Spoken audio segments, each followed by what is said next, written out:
Olá, sejam muito bem-vindos ao BBcast, o seu podcast de automobilismo e outras nerdices. Hoje vamos falar sobre o GP do Brasil, que ocorreu nesse último final de semana. E hoje aqui comigo eu tenho a Débora Santos Almeida. Olá, amigos! Como o GP do Brasil passa rápido, não é mesmo? 3 dias que num piscar de olhos acaba bem rapidinho.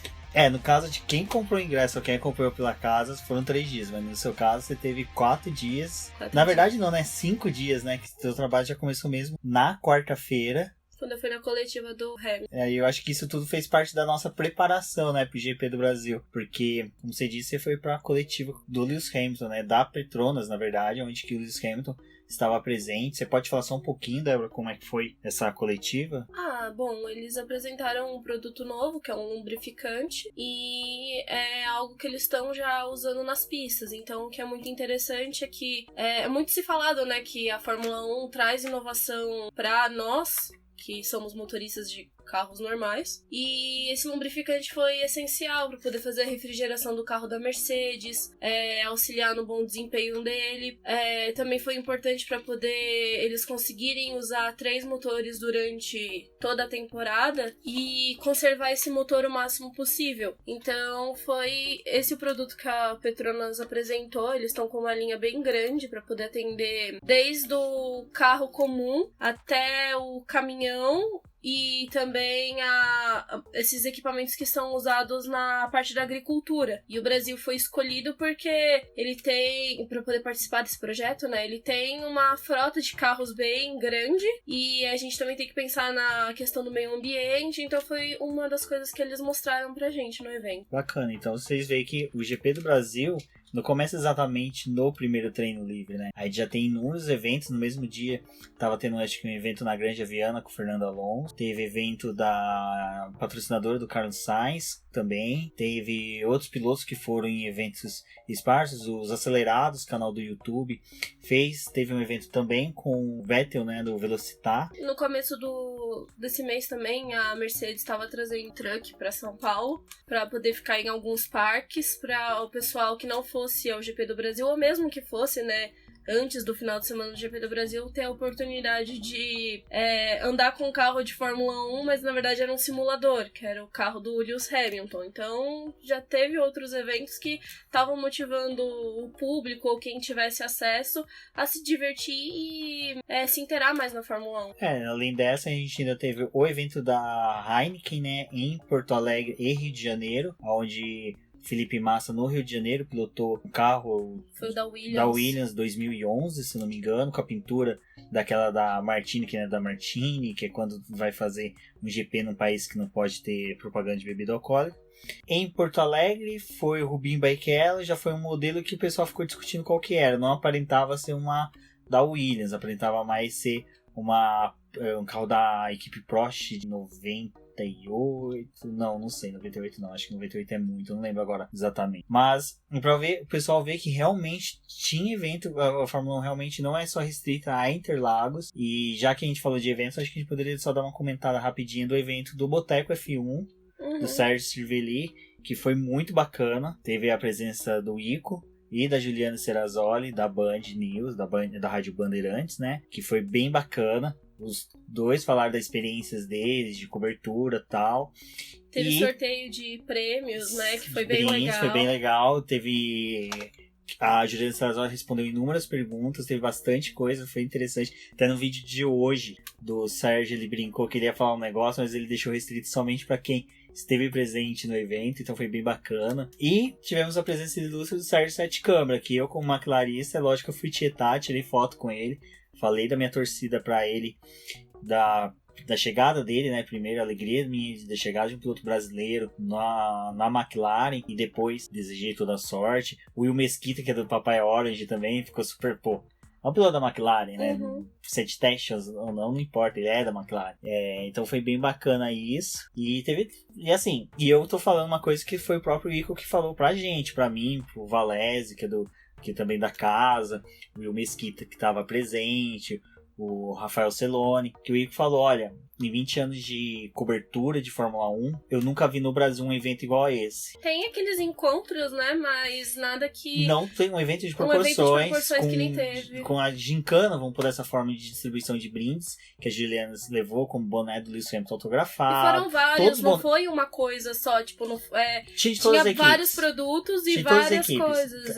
Coisa que o pessoal não alcançava, que nem bonés da Haas, bonés da Force India. Tanto que vale lembrar que isso que ela trouxe foi bem legal, porque no GP do Brasil não teve lojinhas que comportassem essas outras equipes. Só teve Ferrari, uma loja do Senna que tava lá e Red Bull. As outras equipes não trouxeram nada pro Brasil pra poder vender. E aí, só ressaltando, porque eu já dei meus parabéns pro Sérgio, reitero aqui o parabéns a ele. E eu acho que também, assim, tivemos esses eventos, mas nada supera a evidências na playlist da Toro Rosso. Foi uma conquista muito legal. Foi uma conquista muito bacana, levantada pelo Bruno Shinozaki do Fim do Grid, que começou na quinta? Quarta ou quinta-feira. Quarta ou quinta-feira que ele comentou pra gente que, olha, Toro Rosso tá fazendo o pedido de músicas.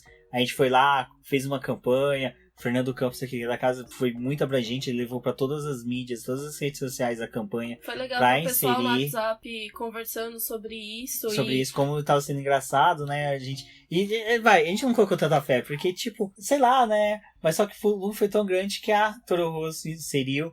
Depois o Bruno Vicari, que comanda a rádio de Interlagos, ele colocava de tempos em tempos evidências. Então, se vocês forem no perfil oficial do podcast F1 Brasil, tem um vídeo lá nosso do setor A inteirinho cantando evidências. Eu achei bem bacana. A Débora teve repercussão lá junto com os jornalistas, né, que eles comentaram. Teve, o pessoal comentou bastante, achou bem legal. O Alexander Grum ficou encantado com a possibilidade deles colocarem a música. E quando ele descobriu que eles realmente tinham colocado na playlist, que foi um pouco antes da playlist realmente ser divulgada na internet, ele entrou na sala de imprensa falando: a gente conseguiu, a música tá lá, eles vão soltar, vai ter a música mesmo. A única coisa que a gente ficou assim na expectativa era que às vezes a gente ia passar pelo box da Toro Rosso e queria escutar a música tocando lá. Não, eu fiquei imaginando os mecânicos tentando resolver os pepinos do motor Honda, ouvindo evidências. Cheio de Mania também, que é da Razanaya. Que é uma música bem popular, né? Teve inúmeros pedidos dessa música, então foi bem bacana. Então, pra vocês verem como o GP do Brasil vai além dos 3 dias, então nossa preparação pro GP foi boa, nossas expectativas foram boas, e chegando aos treinos livres, olha, eu que assisti do setor A, posso dizer, existiam 10 Saubers. Eu nunca vi tanta Sauber na pista. Ericsson e Charles Leclerc. Primeiro, foi Charles Leclerc e o Giovinazzi que treinou. Foi no FP1, sim. Gente, eles treinaram demais. Foi muita Sauber parecia que tinham 10 Saubers na pista, porque você tinha o Giovinazzi treinando bastante, né? Aproveitando uma das oportunidades. É bom que essa pista ano que vem ele vai Provavelmente correr. Ele não vai estar guiando em Abu Dhabi. Agora é a última vez. Provavelmente não. Ele disse na coletiva que até então ele não sabia se ele estaria guiando o carro em Abu Dhabi, mas provavelmente não vai estar. Faz até sentido, então, ter aproveitado bastante o primeiro treino. Leclerc treinou bastante. Então, o Leclerc era uma coisa que era bem interessante. Ele e o Lando Norris, que treinou também, eu vi ali do setor A, que na entrada da reta, ali na parte da entrada dos boxes, e os dois, eles vinham as primeiras voltas bem abertas, aí eles vinham fechando, até achar o traçado correto, e conseguir encaixar o melhor traçado. E depois eles ficaram repetindo. Isso eu achei bem interessante de observar dos dois. São dois pilotos bem técnicos, né? Isso ficou bem nítido. Leclerc depois, por todo o desempenho durante o final de semana. E o Lando Norris, pra quem é McLarista, já fica com um bom otimismo aí sobre isso. Eu acho que sobre os treinos livres tem a questão dos pneus, que você estava me explicando, que eles foram meio que... Eles tiveram bastante degradação, mesmo a pista estando numa condição ideal, uma boa temperatura. O primeiro treino livre sempre é preocupante, né, porque tá fazendo emborrachamento da pista. Mas de qualquer forma, no segundo, enquanto enquanto eles estavam fazendo a simulação de corrida, os super macios estavam durando de 12 a 15 voltas. E quando eles pararam nos box, que mostraram, né, as imagens, os pneus estavam com... tinha muita bolha enquanto eles estavam girando, e quando eles paravam tinha aquelas rebarbinhas de degradação. Então era uma preocupação para a corrida, porque a previsão apontava que no domingo provavelmente não teria chuva, e se tivesse só seria para a parte final da prova. Então não ia ter aquele resfriamento da pista, e como Interlagos é uma pista que você fica em constante aceleração, se vocês tiverem a oportunidade de jogar algum jogo da Fórmula 1, hoje eu tava fazendo isso à tarde jogando Interlagos, a redução de velocidade é pouca, é só tipo um toquezinho, dá aquela abaixada e já pega fazendo a curva e tudo de novo em pé embaixo. Então esse era o problema, porque o pneu fica em constante rotação, as freadas que tem exige, mas por conta desse pneu estar sempre quente, ele acaba desgastando mais. E engraçado que até mesmo a própria Mercedes, nessa questão dos pneus, apresentou uma solução pro fim dos furos, né? Que foi que na parte interna das rodas, no metal ali, ele tinha meio que um serrilhado que era para dispensar calor, né? Ele tinha isso que era justamente para auxiliar na refrigeração das rodas, consecutivamente refrigerar o pneu. E por incrível que pareça, a Mercedes não apresentou tanta dificuldade com os pneus, né? Foi acho que praticamente a mesma dificuldade que as demais. Todos enfrentaram. E a gente pode lembrar que o super macio utilizado hoje é o ultra macio do ano passado. A questão da goma é muito parecida. Então eles não estavam realmente andando super macio, eles estavam andando de ultra. O ultra tem mais degradação para uma pista para São Paulo. Não é tão interessante. E se falava na sexta-feira que dependendo da estratégia adotada, eles talvez iriam para 2 paradas, não iriam conseguir fazer. Eu contava com 2 paradas. Eu contava com 2 paradas.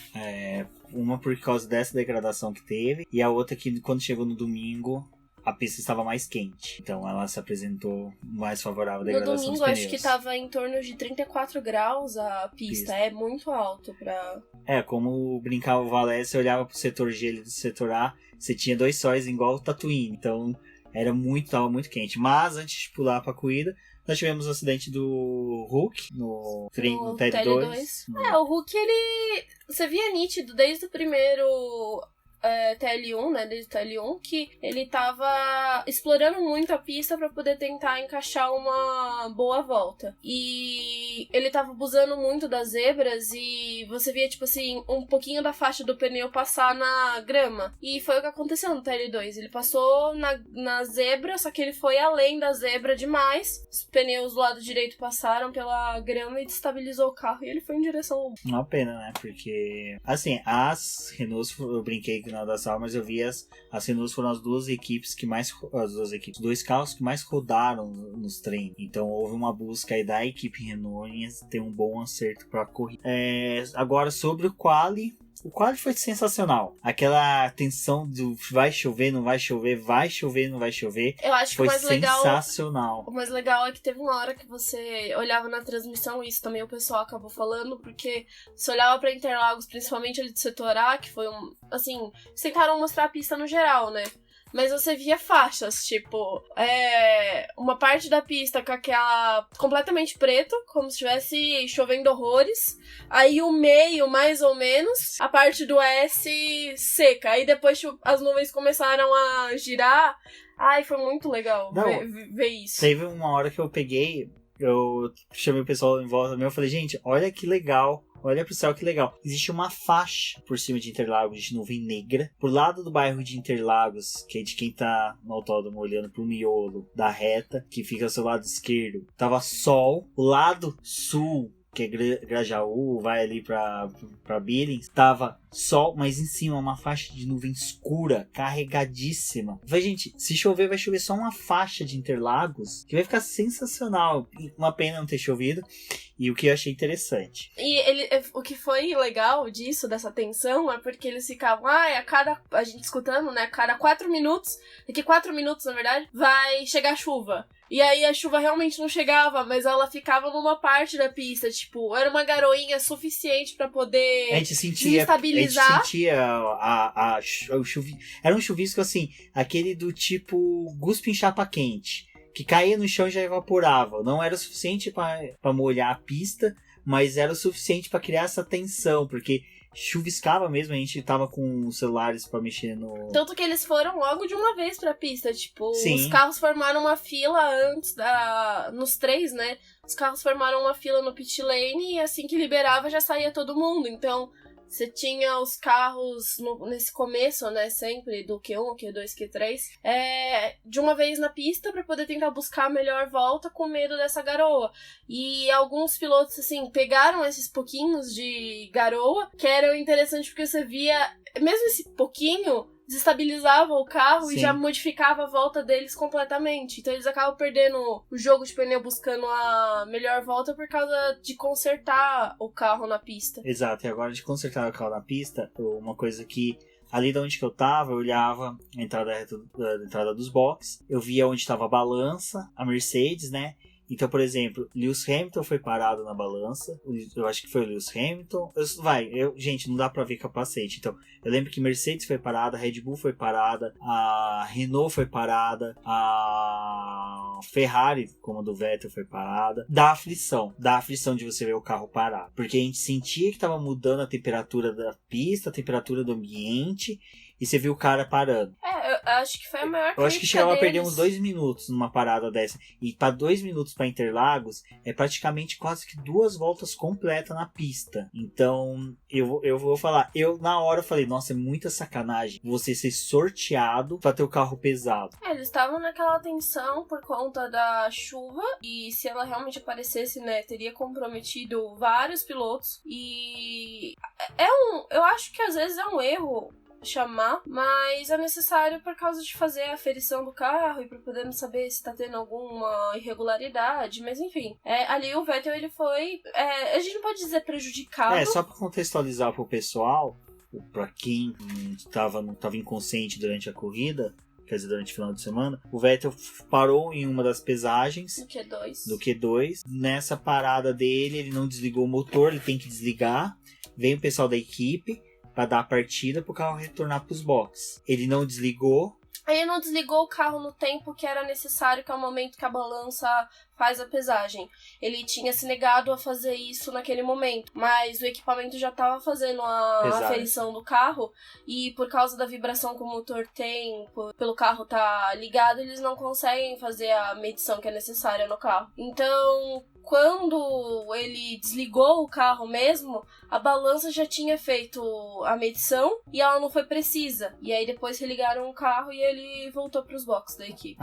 Então, isso daí já fugiu. É que aí o pessoal discutindo de punição, eu falei, gente, eu vou ser sincero, eu acho que eu faria o mesmo pro Vettel. Porque na hora que ele parou, era a hora que tava com maior tensão de chuva. Tava com muita tensão, tava com muita cara que ia chover. Foi a hora Você que tinha aquele... tinha aquele vento gelado que tá chegando chuva.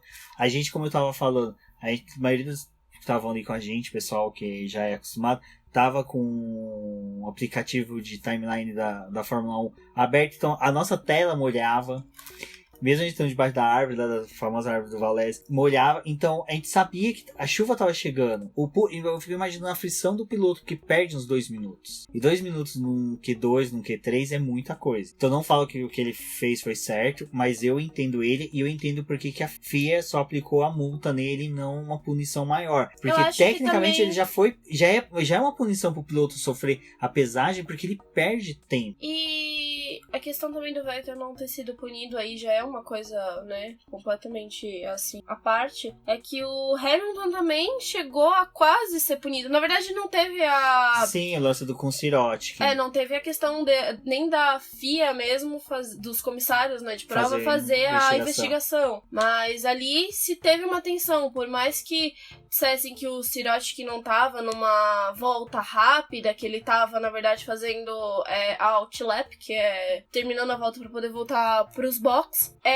Ali poderia ter causado um acidente da forma que ele veio atrás do carro do Hamilton, por ele não tá acelerando e tá no traçado de uma volta rápida, ali poderia ter causado um acidente. O Siroti que podia ter enfiado o carro atrás do Hamilton, mas não chegou a ter uma investigação. Os dois perceberam que não houve malícia, maldade no que o Hamilton fez. Mas aí a gente cai também no negócio da Áustria, né? Porque o Vettel também não teve maldade de fazer o que fez com o Sainz. O Sainz também falou que não tava em volta rápida, então ele não tinha sido prejudicado em momento. Na época eu falei a mesma coisa. Não deveria ter sido punido o Vettel. Então a gente vê que 2 pesos, 2 medidas, né? Tipo... Essa é uma das críticas que eu tenho do revezamento da comissão. Tinha que ter um moderador fixo, um cara... Então teve esse lance do Vettel, né? Foi na Áustria. Então eu acho que realmente essa questão do moderador eu vou falar que soltou agora, mas só que eu tinha pensado algumas vezes tinha que ter alguém fixo. Porque eu lembro que a primeira pessoa a participar, a primeira convidada a participar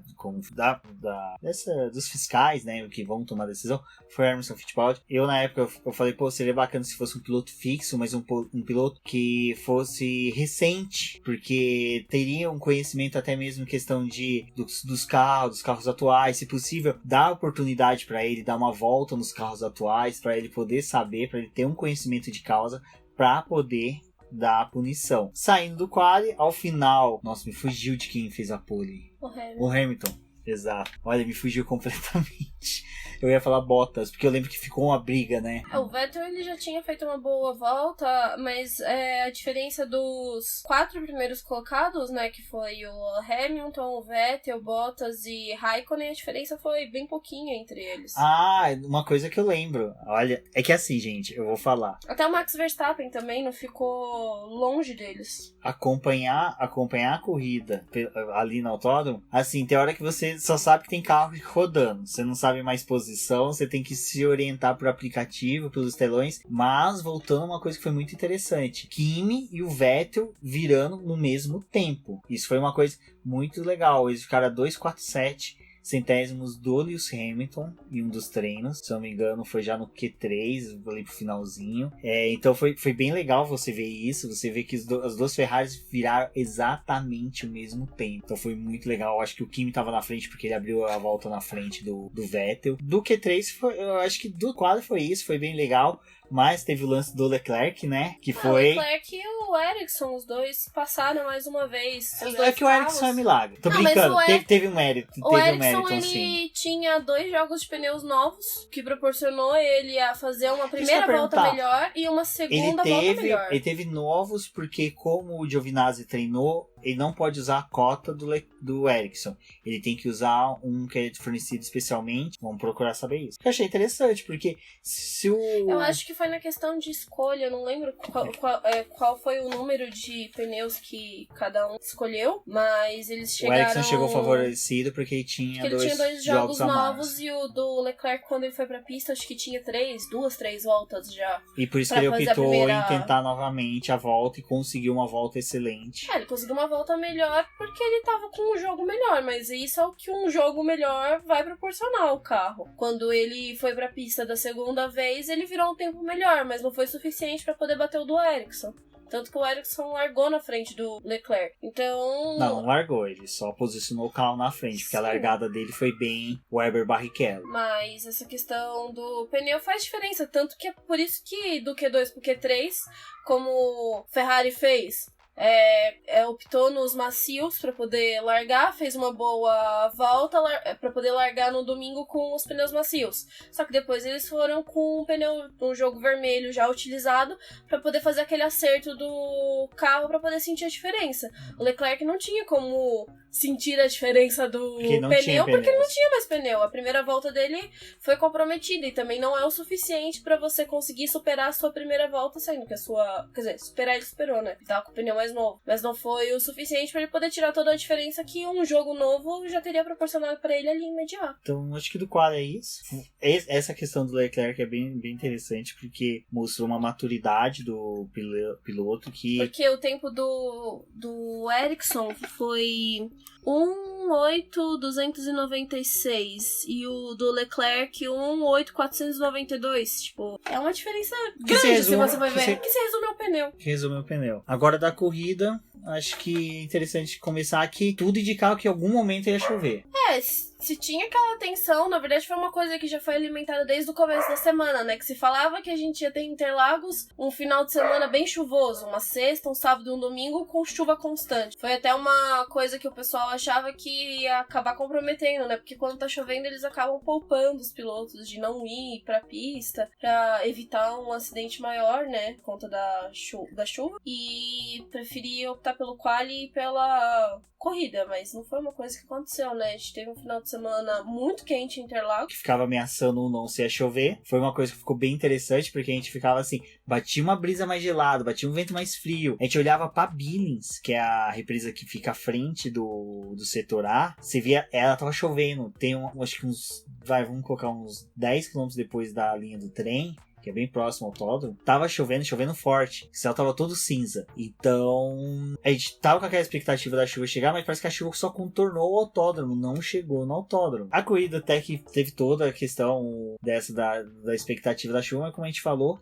a pista estava mais quente. A gente pensou que ia ter uma mudança de estratégia, ia se manter os 2 pit stop, mas não houve, né? Não houveram. Não, acho foram que poucas equipes que 2 paradas, né? Mas assim, a largada foi tranquila, não houve nenhum Acho que foi acidente. surpreendente o quanto que o Vettel perdeu de rendimento na largada. Sim. E o Bottas botou o carro do lado e fez ultrapassagem. Na saída da volta de apresentação pra largada, o Vettel ficou, né? Assim, o Vettel fica, pra você ter uma ideia, sai o Hamilton, Bottas, aí o Leclerc passa, o Ericsson passa por ele, o Leclerc diminui a velocidade na hora que o Vettel começa a sair para poder alinhar novamente os carros. Mas na hora que os outros carros já chegam no S, o Vettel ainda tá muito atrás. Então ele não teve uma boa largada.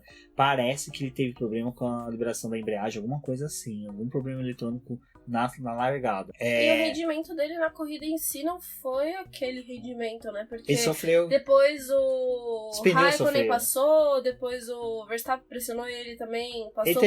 O Verstappen também fez uma corrida incrível, né? Mesmo não largando lá do fundo, porque as melhores corridas do Verstappen é aquele larga do final do grid, né? Do fim do grid. E dessa vez não, largou muito bem. E veio pressionando todo mundo para poder conseguir a liderança da corrida.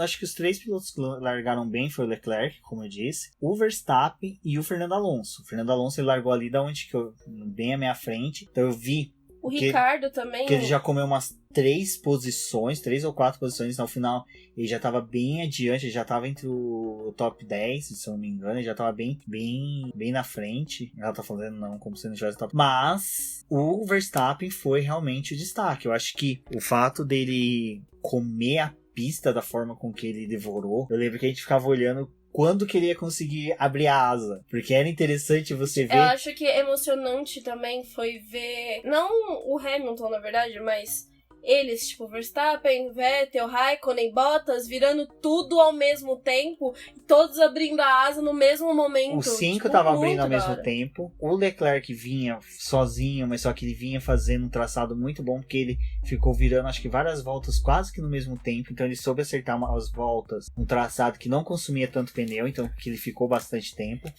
Mas os 5 é o que você falou, eles abriam ou simultaneamente todos a asa, ou pelo menos alternavam um ou outro, mas foi bacana. E o Ricardo também, porque depois de ter sido punido, ter largado muito bem, ele chegou na briga deles, teve a oportunidade de chegar... Né? 11º. Ele teve a oportunidade de chegar na briga deles não parece e que começar ele a virar. Não parecia que ele tinha largado lá de trás. 11º, parecia que ele tinha largado realmente entre os 7 primeiros. Porque ele a todo momento você via ele ali incluído na disputa pela liderança. Tanto que ele também entrou na briga com o Vettel, né? Com o Vettel, liderou a prova por bastante tempo. Mas até antes dele trocar os carros da Red Bull no domingo renderam muito. Foi surpreendente o desempenho deles, foi bem bacana. Se esperava um potencial a mais da Red Bull aqui em Interlagos por conta da mesma questão do México. Não foi a mesma coisa. A questão do motor aumenta a aerodinâmica, mas o que a gente via era que quando os carros passavam ali pela junção para subir para a reta, tem aquela subida, aquela ladeira, o motor Mercedes falava mais alto. Mas só que era legal que... Mas na hora da descida do S, gente, a coisa mais fantástica, assim, você conseguir observar o S do Senna, mas tipo assim, de perto. Você olhava pro S do Senna, isso foi uma das coisas que eu fiz durante a classificação. Classificação não, TL2, na verdade. Os carros da Red Bull passavam no S do Senna e aí eles batiam, né? Não. Os carros da Red Bull são verdadeiro esmeril de assoalho. Aí batia ali e fazia aquela faísca. Tipo, a coisa mais linda você ver aqueles carros Eles são verdadeiros faíscas, esmerilhos. Porque o carro que bate assoalho no chão é lindo. Gente, é lindo. Na TV não tem a mesma visão. Não. Gente, vocês querem ter uma ideia? Pegue palha de aço, taca fogo e sai correndo. É a mesma coisa. É muito bonito, assim, muito tipo, a imagem, bonito. o negócio. Não, e o carro da Red Bull, ela cola no chão. É surpreendente como a gente, ali onde que a gente tava, a gente via os carros vindo de frente. Você via aquele carro gigante, que o carro da Red Bull ele agiganta na pista. Ele colado no chão, batendo, soltando as faíscas. Isso que eu ia falar. O motor Mercedes ganhava na subida. Mas naquela curva ali, onde que a aerodinâmica predominava e a asa aberta ajudava, o Verstappen ganhava tempo, ele colava nos carros. Então é aquela coisa, se a Toro Rosso, a Red Bull acertar a aerodinâmica desse carro e a Honda apresentar um motor bom, eu não falo excelente, mas bom, compatível ao que o carro merece. Não, bom gol da Renault dessa temporada, eu acredito que dá pra ver um Verstappen e o Gasly, disputando vitória. Eu acho que em pistas que deem característica pros dois poderem brigar. E outra coisa, é lógico, o Verstappen, ele foi aguerrido, ele foi um piloto muito aguerrido. Olha, não sei se vocês conseguiam ter essa sensação de casa. O Verstappen, como a gente estava falando, realmente fez uma corrida excepcional até encontrar a Pantera Cor-de-Rosa. Deu dó. Assim, agora a gente vai fazer aquele julgamento. O lance em si, você acha quem teve culpa ou com o Verstappen? Eu vou falar de hoje, que hoje eu vi o Ocon pedindo desculpa pelo que tinha acontecido. E ele pediu no domingo também, né? Sim. Eles se acertaram. E ele falou que ele não foi a intenção dele bater no Verstappen, mas como ele já tava uma volta atrás do líder, ali era uma oportunidade. Quer dizer, ele ainda não tava, né? A hora que o Verstappen passasse, ia se concluir a volta dele ficar atrás do líder.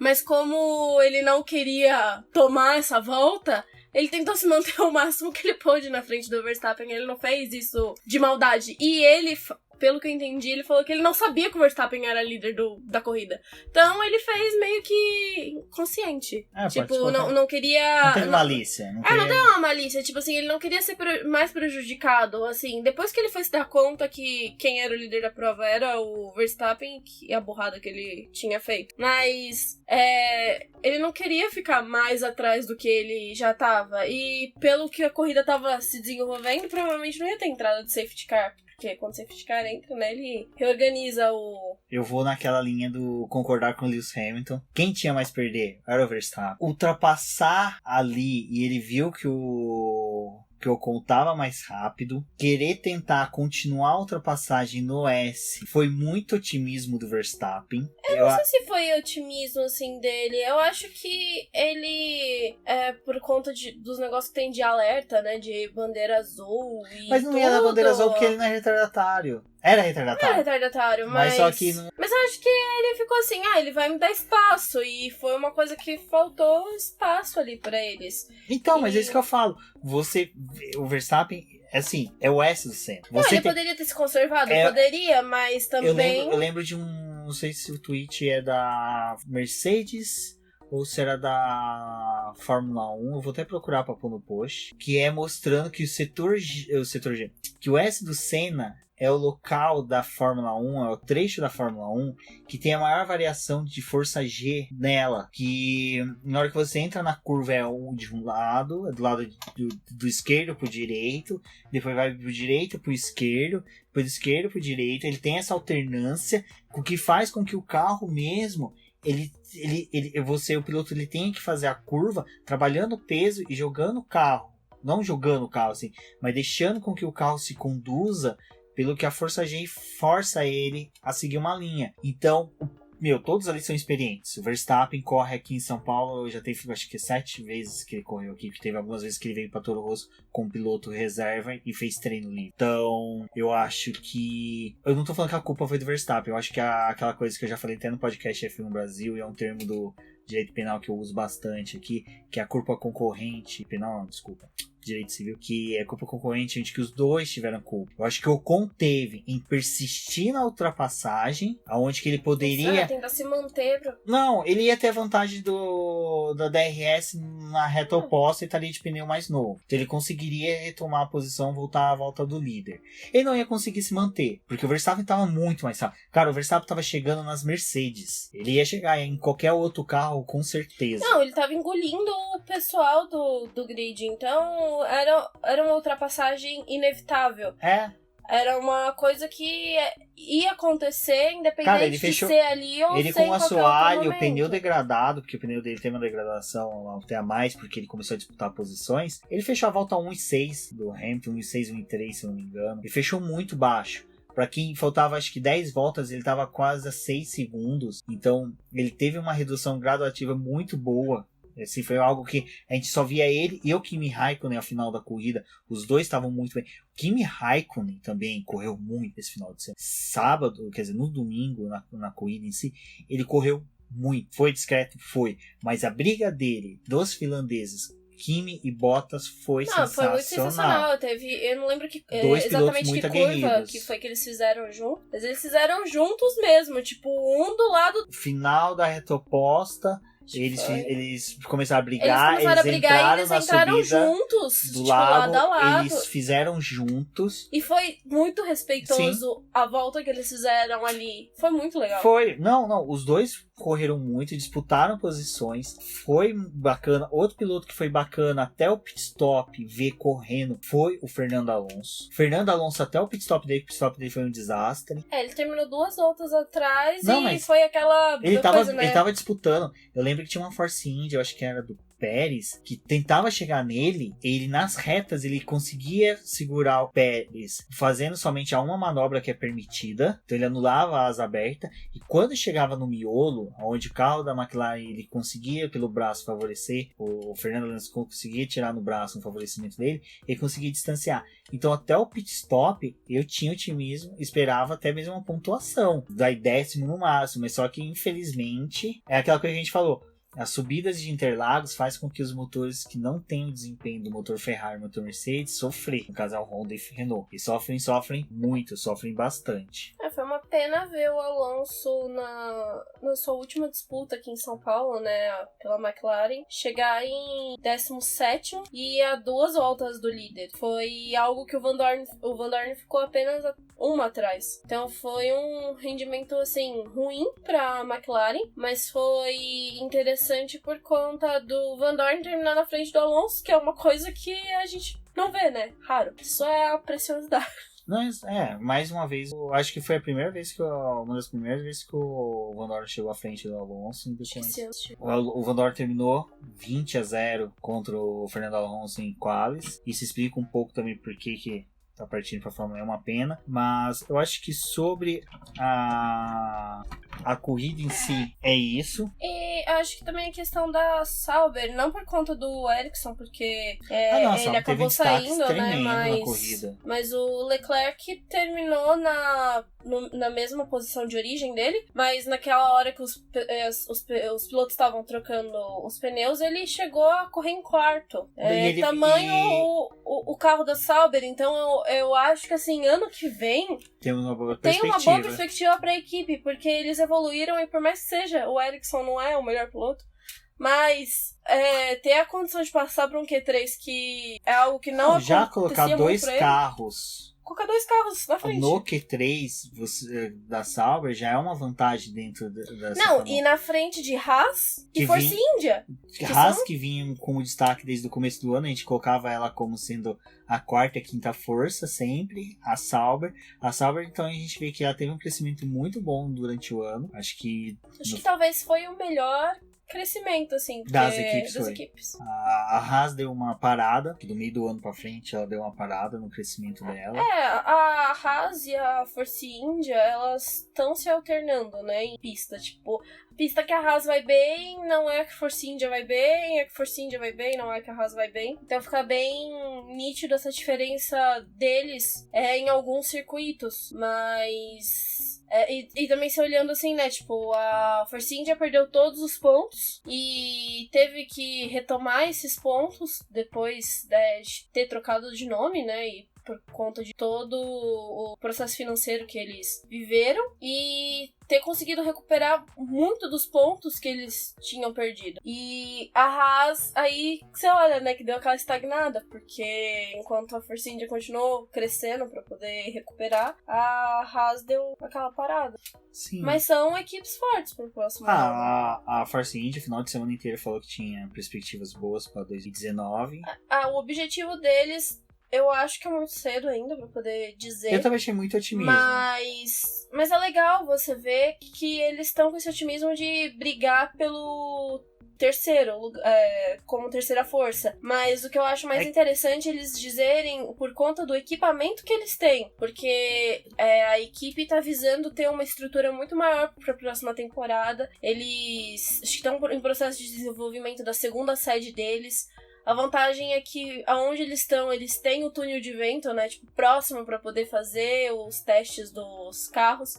Então, eles pretendem já ter uma boa visão do carro antes dele ir para Barcelona. Então, corrigir aqueles mínimos detalhes para poder levar um carro bom. É otimismo porque você nunca sabe como que Ferrari, Mercedes e Red Bull vão vir pro próximo ano. Isso você não tem como prever. É algo que a McLaren também conversa com eles estão vivendo essa tensão, essa expectativa. Eles acham, em geral, Force India, McLaren, enfim, que eles vão ter um carro bom pra próxima temporada. Só que o carro bom deles não é o mesmo carro que você compara com uma Ferrari e uma Mercedes. Tipo, quando coloca na pista que você sabe realmente o que foi o desenvolvimento que essas duas equipes colocaram e fizeram no carro. E eles não têm essa mesma visão, né? O projeto deles, por enquanto, tá em andamento. Mas eu acho legal você ter esse recurso de... Eu acho que essa é uma das primeiras, vamos dizer assim, fim de temporada em que a gente tá tendo boas corridas, tendo destaque de desempenhos, mas a projeção já para o ano seguinte é tão bom quanto a gente tá finalizando. Porque nós temos a entrada de pilotos bons, que é o Russell e o Lando. Temos o Giovinazzi também, que não é um piloto para se ignorar.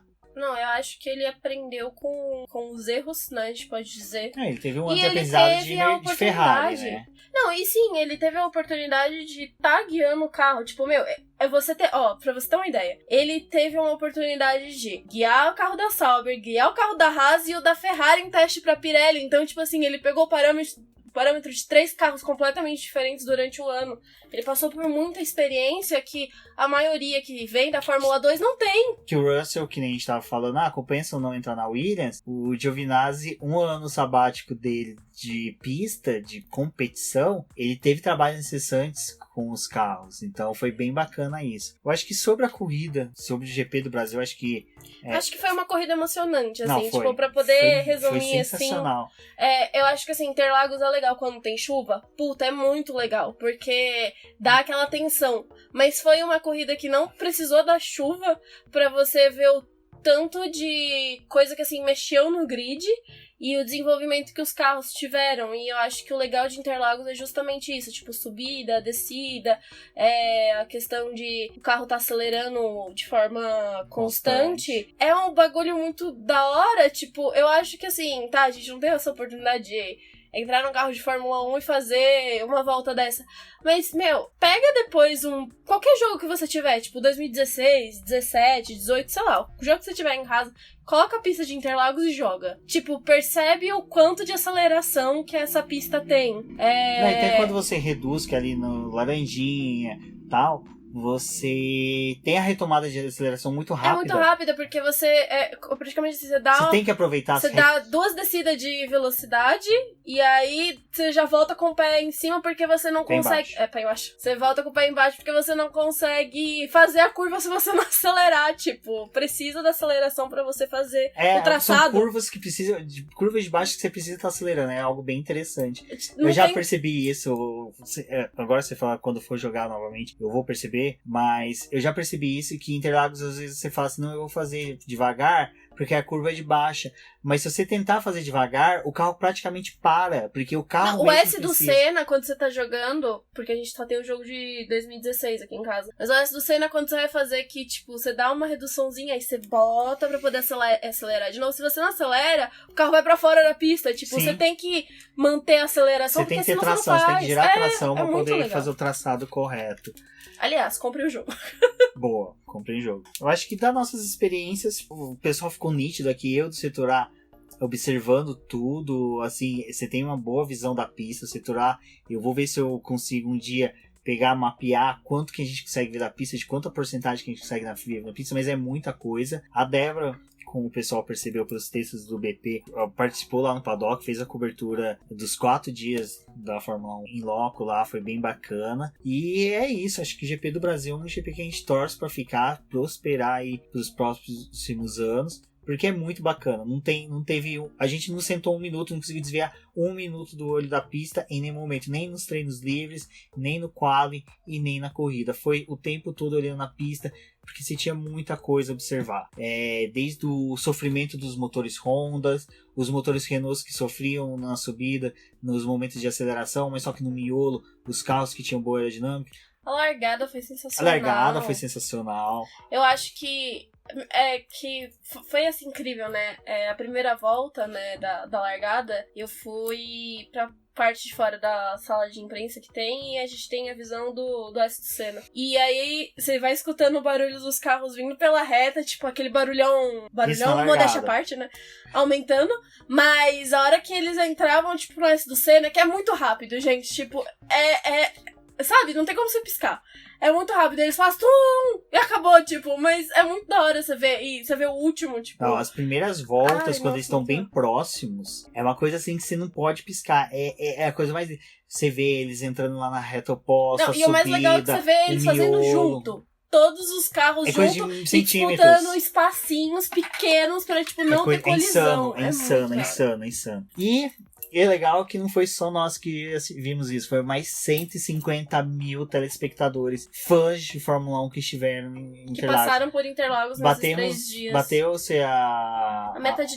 o que teve em 2010. Recorde de 2010. 2010 a gente tinha 2 pilotos de Fórmula 1. Não, 2010 eu acho que a gente... Bruno Senna acho que chegou a correr algumas corridas, eu vou até dar uma olhada, mas a gente tinha pilotos brasileiros, o Rubinho Barrichello. Era recém saído da Brau, Schumacher. A gente tinha o Schumacher, o retorno do Schumacher. Então a gente tinha, sim. Vettel, a disputa do Vettel aqui. Vettel ainda não era campeão. O campeão, acho que a disputa do título foi pra Abu Dhabi no final, mas só que a gente chegou com o Fernando Alonso disputando o título, Felipe Massa fazendo uma boa corrida, então foi bem bacana. Foi o primeiro ano do Rubinho na Williams, então a gente teve foi um bom ano, então você vê que a gente teve um grid de 100 pilotos de Fórmula 1 brasileiro, a gente teve um bom crescimento de público, e eu acho que a expectativa é de aumentar, viu? Eu acho que independente de ter piloto brasileiro ou não, Interlagos traz aquela curiosidade da pista, tipo, porque uma das coisas interessantes do final de semana foi assim, quando a gente pegava Uber, ou principalmente eu quando eu pegava Uber pra poder voltar pra casa, né, ou pra poder ir em algum lugar, alguns motoristas de Uber que eu peguei, eles nunca entraram em Interlagos, mas a vontade deles é ir numa Fórmula 1, e aí a gente conversando, ela fala assim, mas vai numa Stock Car, você não conhece Interlagos, tipo, Stock Car é legal, barulho dos carros Porsche muito legal, Porsche, tem corrida de moto várias vezes durante o ano em Interlagos, mas não, a fissura é a Fórmula 1, independente do setor que a pessoa quer ficar, eles querem ver os carros de Fórmula 1. Então eu acho que isso acaba chamando muita atenção. Meu pai mesmo falou pra mim que, nossa, esse ano acho que foi o ano que mais me deu vontade de ter ido pro autódromo e pra poder ver, porque é muito legal. Não, a Interlagos é uma paixão. A gente... E você vê criança, gente, pai levando criança. Não, de criança a gente esteve lá com a gente no sábado e no domingo. O Pedro, filho do Carlos Del Valle do podcast F1 Brasil, ele na corrida, ele torcendo pelo Verstappen, ele arrancava o boné e torcia, ele abaixava, ele agachava de desespero. Eu chamava o Valese, olha o desespero da criança, era bonito, era bacana. Tinha um menininho todo de Ferrarizinha, então tinha muita criança, teve o setor Q, que foi criado para a família, com preços acessíveis, é o mesmo preço do setor G, mas acho que pro setor Q tinha alguma coisa que eles mostravam que era mais pra família. Ah, não, o setor G é pra torcidas organizadas, que é o pessoal do Pisa Fundo, que eles têm as duas bandeiras gigantes, que é muito legal, porque lá do setor A a gente vê elas subindo, que é da Red Bull e da Ferrari. Então acho que é isso, o GP do Brasil vai deixar saudades, e é uma coisa que eu vi o pessoal comentando no Twitter, eles falando que acaba a corrida e a gente já começa a planejar do ano seguinte, já começa a ter toda essa preparação para o ano seguinte. Não, eu acho que isso é muito legal, e você também tem a oportunidade de rever muitos amigos que você só vê nessa época do ano. O Will mesmo, a gente só encontra ele no GP. Mas o Will só vem nessa época. Os meninos de Curitiba, a gente só vê eles agora porque vai pra Uma coisa Curitiba. Que eu vou comentar no podcast F1 Brasil, que eles pediram pra comentar lá, mas eu vou comentar aqui, vou roubar essa pauta deles, é que a nosso grupo ali tinha as 5 regiões: Sul, Sudeste, Norte, Sul, Centro-Oeste. Tinha gente de todos os campos. Tinha o André Colares do Amapá. Então a gente tinha de Norte a Sul. Então, assim, você tinha bastante estrangeiros, como sempre. A gente vê bastante gente com bandeiras colocando. Pessoal do Mercosul, aqui do Mercosul, não, da América Latina. Então foi muito bacana. Eu falo que o GP do Brasil não é GP do Brasil, é o GP da América Latina. Eu acho que, no meu caso, assim, pra mim, a emoção de voltar pra Interlagos, essa segunda vez no ano, né? Porque a primeira vez eu fui no Lola e a gente desceu pelo S do Senna, né? E aí eu vi o S do Senna depois olhando pra ele de fora, né? E a emoção do show do The Killers, tipo, voltou ali. Tanto que eu chorei, tipo, a hora que eu vi. Eu tô até emocionada agora de novo. Mas ver aquilo de novo, sabe? Tipo, 2 momentos da minha vida que foram marcantes. Vivenciar, tipo, de lados diferentes. Sim, o legal do GP do Brasil é essa. A gente tem ele como conquistas, né? Você, pelo seu trabalho no boletim, você alcança credenciamento. E eu, por ter me dedicado, trabalhado no escritório, feito tudo para alcançar esse final de semana. Ele é a conquista do teu trabalho de ter feito o ano inteiro.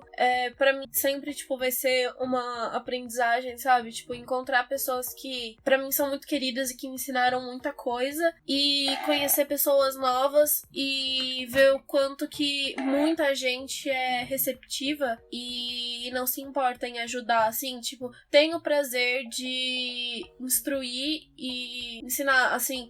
Pra mim, a foto minha na McLaren, na entrevista do Câmara com o Gil de Ferran foi, sabe, tipo, eu tenho muito carinho por aquela foto.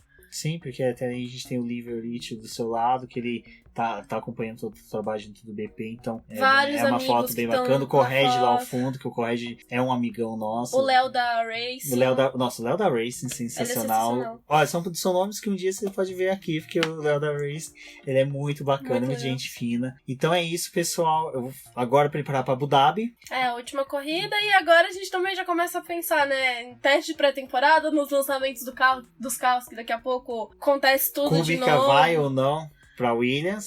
Os últimos anúncios que faltam pra poder fechar as vagas. Eu acho que é interessante, nesse momento, a gente também olhar, começar a observar mais de perto o Câmara, o Pietro, porque são 2 meninos que estão com oportunidade, né, na Fórmula 1. Então é legal ter tudo isso pra poder observar, principalmente na próxima temporada. Então é isso, pessoal. Vamos ficando por aqui. Eu agradeço a todos. Vocês podem nos encontrar na internet, nas redes sociais. Por qualquer uma das redes sociais, você procurar Rubens GP Neto, Neto com 2 T's, você vai me localizar. Pode falar com a gente pelo Boletim do Paddock, no Diz no Boletim que, pelo e-mail contato@boletimdopaddock.com.br, e a Débora vai falar as redes sociais que ela pode ser encontrada. Débora, mais uma vez agradeço pela participação, agradeço a todos os ouvintes.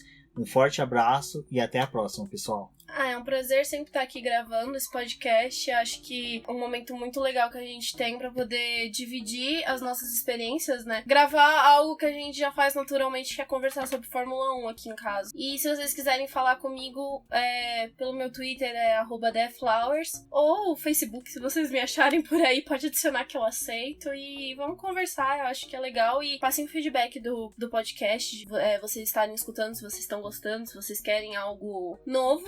E a gente vai tentar trazer mais programas ao longo da temporada e também continuar nas férias, alimentando nas férias, porque a gente já tem um projeto muito interessante para as férias, mas não pode ser contado ainda. É bem Sérgio Maurício. Então, ok, um forte abraço a todos e até a próxima. Um forte abraço, beijo e muito obrigada.